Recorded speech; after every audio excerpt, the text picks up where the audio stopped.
The title of this podcast is Why I Didn't Miss Swim Days. Now, when I tell people that I learned how to swim as an adult at age 38, it often includes me telling like the whole journey of getting there, of why didn't I learn how to swim sooner and things like that. And I answer that question by talking about or acknowledging a fear of water. And I go into a little bit about like how I came from a family where neither parent swam. And as a result of that, there are statistics that show that the likelihood of the kid not learning how to swim or the child is 90 plus percent. And I go through all of that. At the end of the day, what it was every time I had an opportunity to get into the pool, despite what excuse I might have given, it was because I was fearful. And so when I made it a choice to learn how to swim in preparation for a triathlon, it was not just about the swimming, it was about doing something about the fear that was controlling my life in a lot of ways, at least as it related to water. And I went on, got a coach, and in getting this coach, I would go to the swimming pool 6 days a week for a year and a half, not missing a day. And sometimes, I would go and that morning it would be raining and it would be lightning. And at the pool where I live, what they do as a safety measure is that once there's a lightning strike, they must wait 30 plus minutes before they'll let anybody in the pool to make sure that there's enough time between lightning strikes that they have a good feeling or sense that it won't continue lightning because that's dangerous to be in the water when it's lightning. And as a result of that, I would go to the pool early every morning. I would get there as soon as they open at 6 o'clock, 6 a.m. I had the lane that I wanted because it was a lane where the water was the most shallow and I could stand up if needed. And on those mornings when I went and the pool would be closed or they would be holding members off until the lightning, stopped, I would go home. There would be this small part of me be like, well, I guess we can't swim today. But there's other part of me that was really aware that if I missed getting into the pool that day, that the fear that I had that I was working on would become greater the next day. It wouldn't be diminished by me missing the pool that day. It would get larger, bigger. And as a result, I would end up going back to the pool later that day once the rain had cleared. I would get back into the pool that day. And because I did not want the fear to grow any larger than what it did. And little by little, I would chip away at the fear until there was no fear there as it related to water.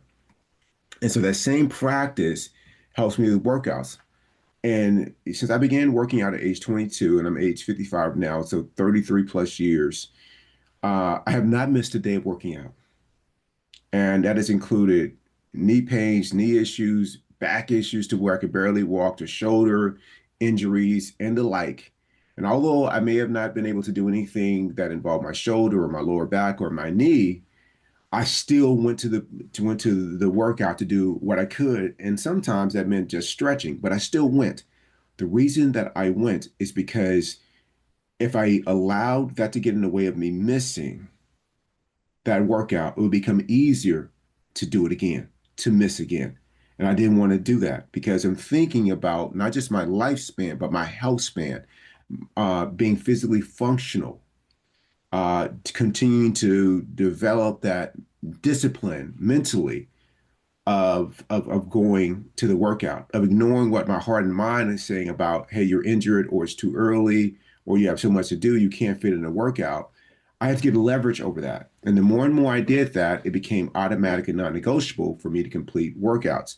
Now, I wasn't striving to be perfect.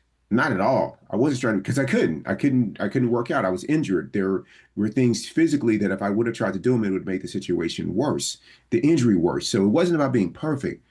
What it was about not developing a habit of quitting, of not showing up. It was about that.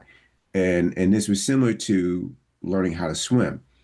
The reason that I was going to the pool was not because so I could win the triathlon or be the fastest swimmer in the water. That would have been trying to be perfect. No, it wasn't about that. It was I needed to diminish the fear to the point to where there was nothing left.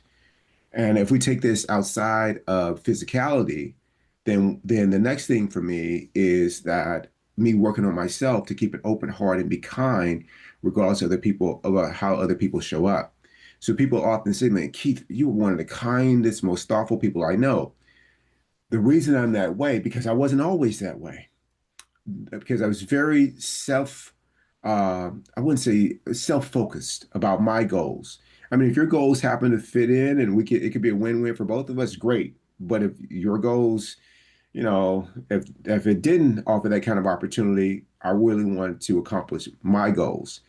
But what changed was when I began to work on myself, I found that the little quirks that I thought were quirks about people or the things that they did that I didn't agree with, what I found was I was letting what my mind, the narrative that my mind was saying about other people or life or situations was preventing me from experiencing joy.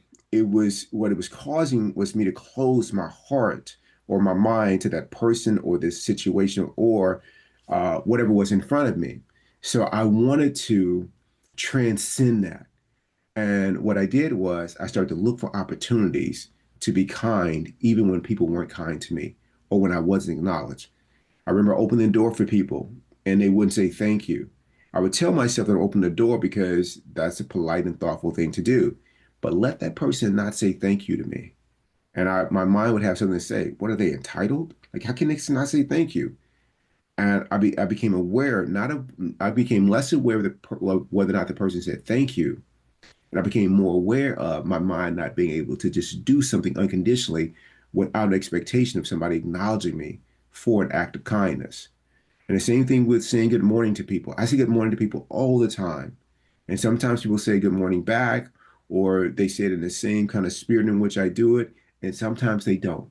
And that used to bother me. And I said, nope, I want to keep saying good morning to people all the time, regardless of whether they say it back to me. And I don't want to feel my heart closed or a narrative, start to be spun about it. I don't want any of that to occur. How do I do that? Continue to practice it over and over again to the point to where my heart cannot be closed, to where I see the humanity in people no matter what. I mean, one of the ways that I have really seen myself grow this reflex of keeping my heart open has been when it has come with something that I used to be very passionate about that would turn me sideways if someone disagreed with me or thought differently. And that's around politics. I mean, that is an easy one. And what I found is that I have used when the candidate that I won in office was not elected, I saw that as an opportunity not to be simply disappointed or to think that things are going to be horrible or terrible for the next 2 to 4 years. No, what I saw is like, man, okay, not the result that, I was, I voted for, but there's an opportunity here to keep my heart open to the people that voted differently. Like, how do I do that? This is an amazing opportunity to not be caught wrong-footed, to keep my heart open, to be kind with this new reality. And so I encourage you to don't miss out on these opportunities. Don't do it. Don't miss out on your swim days. These are great opportunities for you to practice and work on yourself. Don't work on other people. Work on you before you attempt to do anything on the outside. Don't work on other events, other situations, other problems, or what you think are problems. Not before you got yourself together first. And that's my work. And hopefully it's yours too.